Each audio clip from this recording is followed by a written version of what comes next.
कहानी का नाम है दो अकलमंदों ने खोदा कुआं। सुने कहानी क्या है। गणपति बड़ा परोपकारी आदमी था। गांव में किसी को भी अगर जरूरत होती तो वो गणपति से अगर सहायता मांगता, गणपति सहायता जरूर करता था। और गणपति का दोस्त था धनप्पा। धनप्पा को अपनी जमीन प्राणों से भी ज्यादा प्यारी थी। वो सोचता था कि क्या करे कि उसके खेत से खूब ज्यादा फसल हो और वो ज्यादा से ज्यादा धन कमाए। एक बार धनप्पा ने कुआं खोदना चाहा, लेकिन कुआं खोदने के लिए वो मजदूर नहीं लगाना चाहता था, क्योंकि मजदूर लगाने में तो पैसे खर्च होते हैं ना। फिर क्या, उसने गणपति को याद किया। उसने गणपति से कहा कुआं खुदवाने के लिए। गणपति भी तैयार हो गया। बस एक दिन दोनों पूरे जुनून के साथ कुआं खोदने लगे। खोदते खोदते उन्होंने 10 घंटे में कुआं खोद डाला।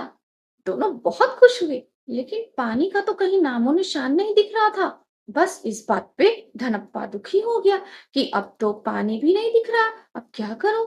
वैसे उसे दुख इस बात का नहीं था, उसे बड़ा दुख इस बात का था कि कुआं खोदने पर जो मिट्टी निकली थी वो बहकर दूसरे के खेत में चली जाती। उसने अपनी ये परेशानी गणपति को भी बताई। गणपति ने उससे अगले दिन एक उपाय सुझाया। उसने कहा कि अगर हम दूसरा कुआं खोदकर उसमें इस कुएं की मिट्टी डाल दें तो मिट्टी हमारी बहकर दूसरे के खेत में नहीं जाएगी। धनप्पा को ये तरीका बहुत सही लगा। बस फिर क्या था, गणपति और धनप्पा मिलकर दूसरा कुआं खोदने लगे। वो कुआं खोदने में उन्हें 3 दिन लगे। 3 दिन में 10 फीट गहरा कुआं उन्होंने खोदा और उसके बाद पहले कुएं की मिट्टी उस कुएं में डाल दी। लेकिन फिर उन्होंने क्या देखा कि दूसरे कुएं की मिट्टी तो बाहर ही रह गई। अब धनप्पा ने कहा अब क्या करें, अब तो ये मिट्टी बर्बाद हो जाएगी।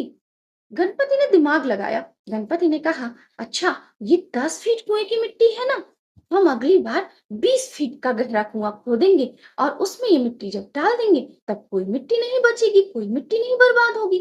धनप्पा भी तैयार हो गया। उसने कहा हाँ, ये बहुत सही तरीका है।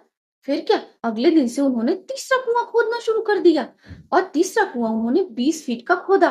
वो कुआं खोदने में उन्हें 7 दिन लगे। जब कुआं खुद गया तो उन्होंने दूसरे कुएं की मिट्टी उसमें डाल दी और उस कुएं की मिट्टी भी डालने लगी। लेकिन पूरी मिट्टी डालने के बाद भी 10 फीट मिट्टी बच गई। धनप्पा ने कहा मेरी तो किस्मत ही खराब है गणपति, लग रहा है मैंने शुभ मुहूर्त में काम शुरू नहीं किया था। एक काम करते हैं, इस मिट्टी को पहले कुएं में भर के ही कुआं ढक देते हैं, फिर किसी सही समय में काम शुरू किया जाएगा। फिर क्या, उन दोनों दोस्तों ने मिलकर मिट्टी से पहला कुआं ढककर भर दिया। इस तरह से कोई कुआं नहीं रह गया और कोई मिट्टी नहीं रह गई और उनकी सारी मेहनत भी बेकार चली गई। लेकिन वो खुश थे कि कोई मिट्टी बर्बाद नहीं हुई।